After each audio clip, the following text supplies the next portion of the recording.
Muy buenos días para cada uno de ustedes. ¿Cómo andan hoy? Muy, pero muy feliz sábado. Una alegría poder extenderles un abrazo a la distancia y deseamos de corazón que tengan un lindo día hoy. Aquí amaneció con un poquito de lluvia. Espero que anden muy bien en donde se encuentren ustedes. En esta mañana vamos a leer, nos toca en el Reavivados, para el día de hoy nos toca el Salmo 139, así que vamos a orar, vamos a pedirle al Señor que nos acompañe, que Él nos dirija y vamos a iniciar. Querido Padre que estás en el cielo, te damos muchísimas gracias por la oportunidad que nos das de poder levantarnos, tener vida, tener salud. Te agradecemos porque tenemos también tu palabra, que es una fuente segura, que nos guía, que nos conduce. Y queremos, Señor Jesús, pedirte que el Espíritu Santo, como cada mañana lo pedimos, que nos instruya, que nos acompañe en la lectura, en la meditación de este salmo. Queremos rogarte una bendición por todos nuestros amigos, amigas, y oramos en el nombre de Cristo Jesús. Amén. Amén. Muy bien, el Salmo 139 tiene 24 versículos. Por cuestión de tiempo no lo vamos a leer todo, ustedes lo pueden leer de manera tranquila en la casa. Lo que sí les voy a dejar es algunas ideas generales, básicas de este Salmo para que podamos reflexionar en el día de hoy. La primera porción son 4 porciones de 6 textos cada porción, por lo tanto suman 24 versículos. La primera porción es del 1 al 6, la segunda es del 7 al 12, la tercera porción es del 13 al 18 y la cuarta es del 19 al 24. Es decir, son las 4 secciones que vamos a estudiar en este día. Cuando uno mira este segundo salmo dentro de estos 8 últimos salmos del rey David, David expresa una admiración ante la incomprensible sabiduría de Dios. Es decir, es un salmo que tiene, por así decirlo, un tono meditativo, una alta carga de reflexión, de meditación, de dejarse llevar la mente, el pensamiento por la comprensión de la persona de Dios. Es un salmo que nos muestra que la sabiduría de Dios, con esa sabiduría que Dios tiene, Dios penetra todo, alcanza todo y a todos, a todas, no nos deja a ninguno sin su alcance sabio. Además, este salmo destaca cualidades, algunos dicen 3, otros dicen 2, puede haber una tercera inmiscuida en el salmo, pero básicamente para mí, cuando leo el salmo, saltan a las claras 2 cualidades de Dios, 2 atributos, lo que es la omnisciencia de Dios y también la omnipresencia de Dios. Estos son atributos que este salmo describe a través de la persona de David. El Espíritu Santo nos permite conocer cualidades, atributos del Dios de la Biblia que cuando uno no está en el camino del Señor es un atributo un tanto difícil de aceptar, y cuando uno está en el camino del Señor es totalmente aceptable y es una bendición. Eso lo vamos a hablar un poquito más adelante. Y a su vez el salmista nos describe no solamente atributos del ser divino, la persona de Dios, sino que además nos describe cualidades que nos muestran nuestra fragilidad humana. Eso es muy importante porque es un contraste muy claro de mis capacidades humanas como ser humano y las capacidades del Dios de los cielos. Eso es muy, muy importante. En la primera sección habla del 1 al 6, habla específicamente de la omnisciencia de Dios, cómo Dios conoce todas las cosas. En la segunda sección, del 7 al 12, allí se enfoca un poquito más en la omnipresencia de Dios. la capacidad que tiene Dios de estar en varios lugares o en todos los lugares al mismo tiempo. Luego en los versículos 13 al 18 habla de Dios como creador del ser humano, pero que conoce todos los destinos de su criatura o de sus criaturas. Y luego en los versículos 19 al 24 hay un cambio muy brusco en la escritura de este salmo. Cuando uno mira esta sección, uno ve de que al observar toda la majestuosidad de la persona de Dios, el salmista vuelve ahora a la santidad de Dios y aborrece a los impíos de corazón y solicita el juicio de Dios para estos seres humanos. Describe la actividad de los seres humanos, básicamente. En la primera parte, en los versículos 1 al 6, es algo bonito entender de que Dios nos conoce a todos. Dios sabe dónde andamos. Dios tiene una información completa, exacta, perfecta de cada uno de los sitios donde se mueve Ezequiel. Inclusive, a veces cuando uno mira a la gente cree, la gente piensa que cada uno es libre de hacer lo que quiera.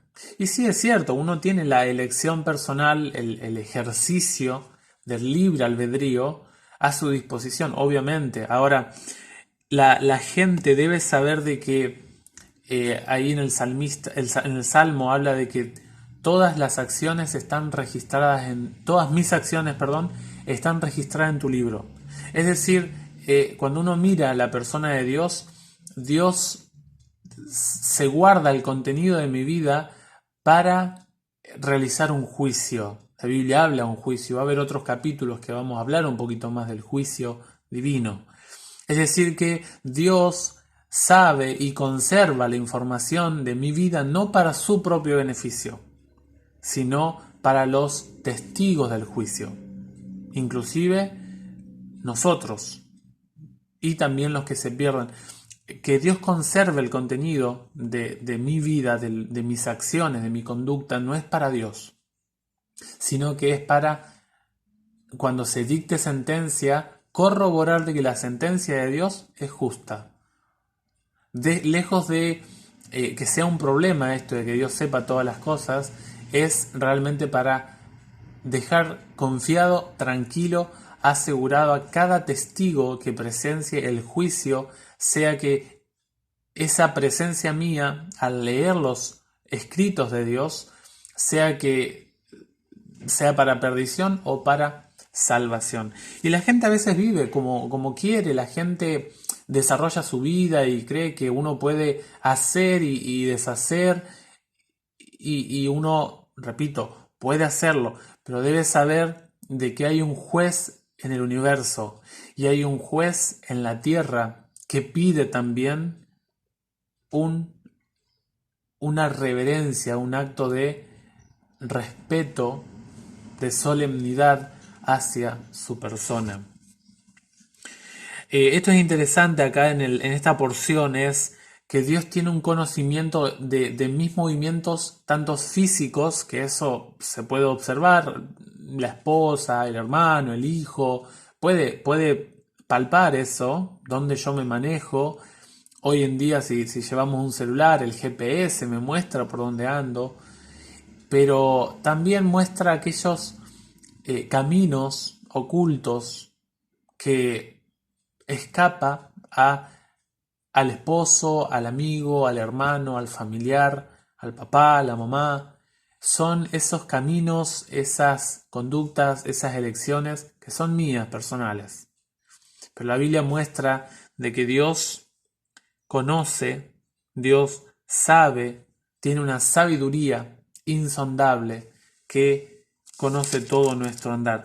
Y por eso el salmista, cuando estudia esto, contempla esto, dice, esto me sobrepasa, esto no lo entiendo, esto es algo que me supera, dice el versículo 6.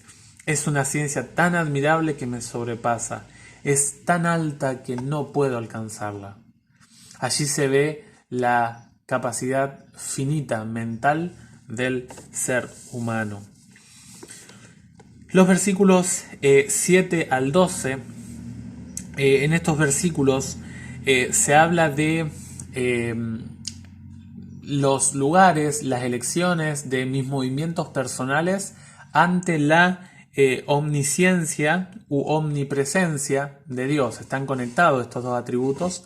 Donde yo esté, Dios también estará. Esto es muy, muy importante porque alguno creerá que la omnisciencia u omnipresencia de Dios es un problema, que no me permite a mí elegir, que no me permite andar. La omnipresencia de Dios debe enseñarnos de que Ezequiel es alguien pequeño, Ezequiel es alguien diminuto, hay alguien mucho mayor que yo no lo comprendo, que yo no lo entiendo.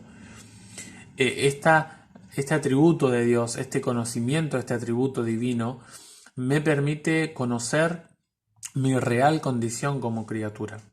Y eso es algo a tener en cuenta. Y luego también habla de que toda situación o todo contexto, Dios, o en el que yo me encuentre, ¿no? Dios puede estar allí. Tal o cual circunstancia no es un problema para la persona de Dios, sino que ante tal o cual momento, tal o cual circunstancia, situación que yo esté pasando, Dios puede penetrar e ingresar en la sala de esa situación especial. Por lo tanto, Dios no tiene un problema en el contexto en el cual yo viva. Para Dios, si yo soy consumidor de drogas, de alcohol, de diferentes sustancias, o tengo la tendencia a mirar ciertas cosas indebidas, o a descuidar mi cuerpo, etcétera, cualquier tipo de conducta, la Biblia dice que Dios me puede alcanzar, que Dios tiene el poder para llegar hasta mi situación especial. Los versículos 13 al 18 van a ustedes a ver de que en esta porción el salmista se explaya un poquito en contarnos, y por eso creo que la Biblia es un libro digno de ser admirado, valorado, porque nos cuenta esta porción del Salmo acerca de las leyes de la herencia y de la genética. Alcanza los campos de la psicología del desarrollo, los campos de la medicina, los campos de la biología. Acá nos describe un poquito el plan de la vida para cada uno de parte de Dios para nosotros. Hay un elemento importante que a mí me gustó mucho, que les quiero compartir. Allí en el versículo 13 habla de que dice, tú creaste mis entrañas. Es interesante que cuando uno mira esta palabra, se traduce generalmente como corazón, pero generalmente leemos corazón, pero literalmente la palabra es riñón. Los riñones, para la mentalidad judía, era el lugar más oculto, más secreto. Pero a la vez no solamente era lo secreto, sino que hace alusión al centro de las emociones y al ejercicio de la voluntad. Se traduciría hoy en día como la parte psicológica o la formación o la creación de mi psiquis, es decir, Dios, y varios versículos hablan de la formación física de Dios. Y luego en el mismo versículo dice, fui plasmado en el seno de mi madre. Ahí habla de la composición de los glóbulos rojos, glóbulos blancos, las plaquetas, la parte sanguínea, la parte de la circulación cardíaca. Es decir, hay varios elementos para la parte física que nos muestran la complejidad del ser humano, porque cuando uno mira a quien creó al ser humano, allí entendemos nuestra complejidad como seres creados. pero me gustaría que tengamos en cuenta, allí el versículo 15 también habla de lo físico, me gustaría que tengamos en cuenta este tema de la psiquis. Cuando uno por allí lee Génesis 3, se da cuenta de que la parte psicológica del ser humano también fue trastocada por el pecado. Y eso es algo que debemos tener en cuenta, porque mi recomendación es alguien profesional, alguien que atienda la parte psicológica, sea un psiquiatra, psicopedagogo, psicólogo, etcétera, que crea en Dios, que tenga contacto con el Creador, porque el pecado trajo el miedo, la desconfianza, la angustia, problemas psicológicos que nacen en el origen del pecado en Génesis 3. Ahí me gusta esta porción de este salmo porque me indica de que toda mi existencia tiene un propósito. Es decir, la razón de que yo estoy vivo hoy no es que nazco por casualidad o porque solo surgí como fruto de algo, una situación espontánea, sino que tiene un propósito la existencia de nosotros, de nuestra vida. Y aquí el salmista nos cuenta que ese propósito viene de parte del Creador. O sea que eso es para un aliento para nosotros. Y algo que quiero hablar cortito, porque esto da para mucho, pero me gustaría hablar un poquito, y este texto hace referencia a la cuestión del aborto. Yo sé que este tema del aborto hay muchísimos temas en lo gubernamental, en lo civil, en lo social, pero a mí me gustaría solamente hablar desde lo espiritual. Solamente que si hay una señorita, una mujer que se le cruza en la cabeza practicar un aborto, si hay un médico que es el director de un plan abortivo, o si es alguien instrumentista, o si hay una enfermera que participa en el aborto, yo quiero decirle que ante la persona de Dios está en pecado. La persona de Dios, dice la Biblia, tiene un decálogo, tiene una ley, tiene los 10 mandamientos. Y cuando una persona participa, sea que la mujer, la señorita, entregue su cuerpo a la práctica abortiva, o que un profesional de la salud asista un proceso abortivo, quiero decirle que está transgrediendo 2 mandamientos del Señor. Primeramente, está transgrediendo el mandamiento número 1, que habla de no colocar dioses ajenos delante de Dios. La persona que participa en la actividad abortiva está tomando la postura de Dios por el hecho de que hace como el que quiere quitar la vida a la personita que viene en el vientre. Y el dador de la vida y el que quita la vida es el Señor. Es decir que yo, cuando hago esta actividad, estoy tomando el lugar de Dios y estoy haciéndome yo mismo Dios. Y eso es una transgresión al mandamiento de Dios. Y luego el otro mandamiento es el 6º mandamiento, que dice: no matarás, no matarás. Y hay una vida que está en el vientre materno. Y cuando alguien participa de este proceso de muerte, viola, transgrede estos 2 mandamientos. Si lo desconocía, ahora ya lo conocemos.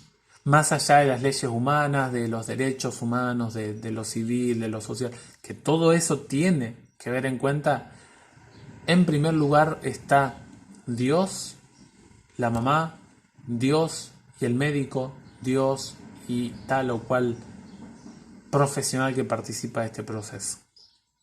Solamente para aclarar eso, porque yo tengo que decirlo, yo respeto a cada médico, a cada señorita, a cada mujer que se quiera hacer un aborto, yo no me opongo, pero si me piden mi opinión a nivel bíblico, espiritual, yo le tengo que decir a esa persona que Dios no está para nada de acuerdo.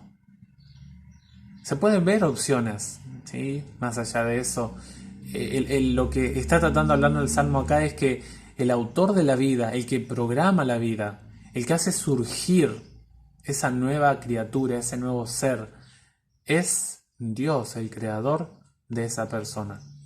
Y yo debo respetar la persona de Dios. Bueno, y la última porción, los versículos 19 al 24, acá hablamos, como hablamos al principio, hay un cambio repentino en el Salmo. Es algo muy, muy interesante porque en este Salmo, ahora en esta porción, hay como un deseo de muerte por los impíos. Aquí hay una... es digno de separar lo que es el pecado del pecador. Aquí es bueno entender de que los impíos, de los cuales se habla en el versículo 20, son personas que juegan con el nombre de Dios, blasfeman el nombre santo de Dios, y son personas que no desean abandonar su pecado. Dios me ama a mí, que soy pecador, pero Dios no aprueba mi vida de pecado. Si la persona quiere salir del pecado, Dios le da la oportunidad y le da las capacidades espirituales para vencer sus tendencias pecaminosas. Pero estos conocían el nombre de Dios, jugaban con el nombre de Dios. Eso es muy importante porque no eran inocentes, eran conscientes de su pecaminosidad. Noten ustedes que en el versículo 21 habla de que el salmista odia a los que Dios odia, aborrece a los que Dios aborrece y también se conmueve con aquellos que Dios se conmueve. ¿Por qué el salmista empieza a sentir esto en ese momento? Por el simple hecho de que cuando uno contempla al Dios que tiene, lo que ocurre es que uno se transforma, se acopla, se hace semejante al Dios que uno contempla. Lo hemos repetido en los salmos anteriores, el ser humano se transforma de acuerdo a lo que mira, a lo que observa. Y si uno observa al Dios de la Biblia, me transformaré como el Dios de la Biblia. Por eso el salmista empieza a aborrecer a estas personas, por el hecho de que el salmista está en total consonancia con la persona de Dios. Y los versículos 23 y 24, esto por ahí cuesta un poco entenderlo porque el salmista como conoce los atributos de Dios, conoce de que Dios no me va a dar nada malo, Dios es un ser bueno, bondadoso. Ahora le dice: Señor, tú que tienes ese atributo, ayúdame de antemano si voy a caer en el pecado. Por favor, Señor, investiga mi corazón, investiga mis entrañas, mi ser, y si tengo algo malo, mandame alguna prueba, mandame alguna manera de superar esa pecaminosidad. Interesante el pedido del salmista. Observa si estoy en un camino falso y llévame por el camino eterno. Los atributos de la omnipresencia y omnisciencia de Dios, lejos de ser un problema para el salmista, como el salmista conoce que las obras de Dios son maravillosas, que Dios es un Dios bondadoso, que hizo mi existencia con un proyecto de bien, ahora el salmista dice: Señor, ayúdame a ver si yo ando en caminos que no soy consciente que están mal, o si voy a caer en el futuro, quiero pedirte que me des una orientación. El Salmo 139 es una pieza magistral para entender de que nuestra existencia tiene un sentido. Y también entender de que lo que hagamos o lo que no hagamos tiene repercusiones para con el juez del universo. Cada ser humano es libre. Cada criatura puede hacer como le parezca. Pero la Biblia dice que si hay alguien que sabe hacer lo bueno y no lo hace, está cometiendo pecado. Por eso es nuestra responsabilidad contarle a cada ser humano cómo Dios mira tal o cual cosa, como lo que hemos visto en este salmo. Y el ser humano elige. La omnisciencia y la omnipresencia de Dios no condiciona al creyente. No es que, ese no vive una vida libre, no hay libertad de elección. Sí, lejos de eso, todo lo contrario. Estos atributos son una bendición para el que quiera hacer el bien, para el que quiera andar en los caminos del Señor. Pero son un problema, una dificultad para los que no quieren andar en los caminos del Señor. Yo deseo de corazón que estos atributos estén en consonancia con nuestra vida, que podamos disfrutar de estos atributos y que sean atributos que sean de construcción para nuestra vida espiritual. Deseo que el Señor te bendiga, que tengas un muy pero muy feliz sábado. Fuerte abrazo a la distancia. Si eres nuevo y no te has suscrito a este canal, te invitamos. Vamos a hacer temitas de crecimiento y deseamos de corazón que tengan un hermoso día. Nos vemos en la próxima y hasta luego.